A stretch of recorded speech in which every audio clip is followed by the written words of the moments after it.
அஸ்வின்ஸ் இனிப்பு காரம் பேக்கரி மற்றும் செல்வ உணவகம்.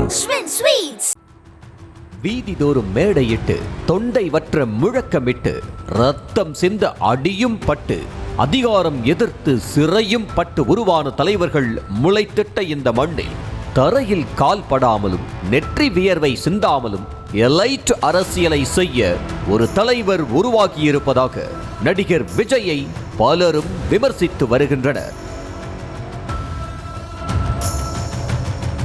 கட்சி தொடங்கியது முதல் இது நாள் வரையிலும் களத்தில் செய்யாத அரசியலை வெறும் எக்ஸ் தளத்தில் மட்டுமே செய்து வந்த விஜய் அண்ணா பல்கலைக்கழக மாணவி பாலியல் வன்கொடுமை செய்யப்பட்ட விவகாரத்திலாவது பொங்கி எழுவார் என பலரும் எதிர்பார்த்தனர். காரணம், விஜய்க்கு ரசிகர்களை விட ரசிகைகளே அதிகம் என கூறப்படுவதுண்டு. எனவே மாநிலம் முழுவதும் அதிர்வலைகளை ஏற்படுத்திய இவ்விவகாரத்தில் போராட்டம் போன்ற ஆக்கப்பூர்வமான முறைகளில் தனது எதிர்ப்பை பதிவு செய்து ஆளுங்கட்சிக்கு நெருக்கடி தருவார் என எதிர்பார்க்கப்பட்டது. ஆனால் இம்முறையும் அவரது கட்சியினருக்கு ஏமாற்றமே மிஞ்சியது. அண்ணா பல்கலைக்கழக மாணவி பாலியல் வன்கொடுமை செய்யப்பட்ட விவகாரம் பொதுவெளிக்கு வந்ததும் பாஜகவும் அதிமுகவும் மாறி மாறி போட்டி போட்டுக்கொண்டு விதவிதமாக போராட்டங்களை முன்னெடுத்து மக்களின் கவனத்தை ஈர்த்தன. இது ஆளும் கட்சிக்கு குடைச்சலை தந்ததோடு நெருக்கடியையும் ஏற்படுத்தியது. இந்த நிலையில் அரசியலுக்கு புதிய வரவான விஜய் சம்பவம் நடைபெற்ற பல மணி நேரங்களுக்கு பின்பே, அதாவது பிரதான எதிர்க்கட்சிகள் தங்களது கண்டனத்தை தெரிவித்த பின்பே வழக்கம் போல எக்ஸ் தளத்தில் தனது கண்டனத்தை சம்பிரதாயத்திற்காக பதிவு செய்தார். பின்னர் அரசியல் களத்தில் இந்த விவகாரம் தீவிரமானதால் பிரதான எதிர்க்கட்சியான அதிமுக அண்ணா பல்கலைக்கழக வாயிலுக்கே சென்று ஆர்ப்பாட்டம் நடத்தி அதிரடி காட்டியது. அது மட்டுமின்றி பொதுமக்கள் அதிகம் கூடும் இடங்களிலும் அதிமுக ஐடி விங் அமைப்பினர் கண்டன பதாகைகளை ஏந்தி திடீர் போராட்டம் நடத்தி மக்கள் கவனத்தை ஈர்த்தனர். பாஜகவும் தனது பங்கிற்கு பரபரப்பை கூட்டிய நிலையில் 2026 ஆட்சியை பிடிப்பேன் என உறுதியாக கூறிய விஜயோ மயான அமைதி கொண்டிருந்தது பலரையும் விமர்சிக்க தூண்டியது.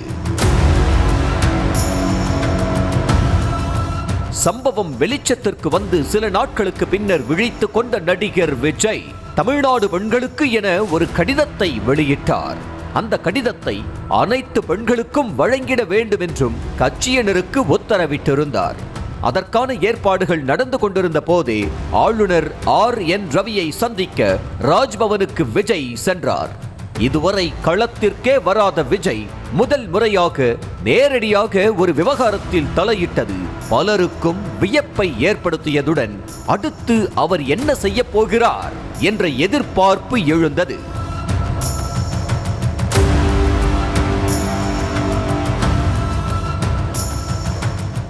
ஆளுநரை சந்தித்து அண்ணா பல்கலைக்கழக பாலியல் கொடுமை விவகாரத்துடன் சட்டம் ஒழுங்கு பிரச்சனை குறித்தும் விஜய் முறையிட்டார். பின்னர் அங்கிருந்து புறப்பட்ட விஜய் பத்திரிகையாளர்களை சந்திப்பார் என எதிர்பார்க்கப்பட்டது. ஏனெனில் வழக்கமாக எந்த ஒரு அரசியல் தலைவரும் ஆளுநரை சந்தித்த பின்னர் சந்திப்புக்கான நோக்கம், தங்களது கோரிக்கை, அதற்கு ஆளுநர் கூறிய பதில் என அனைத்தையும் விளக்குவார்கள்.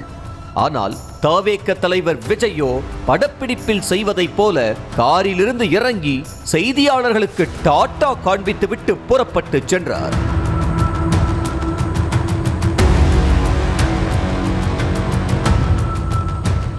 இதேபோல் தன்னுடைய கடிதத்தை பிரிண்ட் அவுட் எடுத்துக் கொடுக்க சென்ற கட்சியின் பொதுச் செயலாளரே கைது செய்யப்பட்ட போதும் வழக்கம் போல எக்ஸ் தளத்தில் மட்டும் ஒரு ட்வீட்டை போட்டுவிட்டு பனையூரிலேயே பதுங்கி கொண்டார் விஜய்.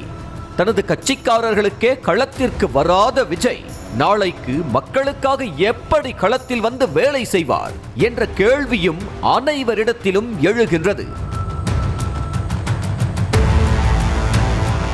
விஜயின் ஒவ்வொரு நடவடிக்கைகளும் அவர் இன்னும் ஷூட்டிங் நினைப்பை விட்டு வெளியே வரவில்லை என்பதையே அடிக்கோடிட்டு காட்டுவதாக விமர்சிக்கும் அரசியல் பார்வையாளர்கள் களத்தில் கால் வைக்காமல் அவர் மேற்கொள்ளும் எலைட் அரசியல் தவேகவை தடுமாற வைக்குமே தவிர தடம் பதிக்க வைக்காது என்றே கூறுகின்றனர்.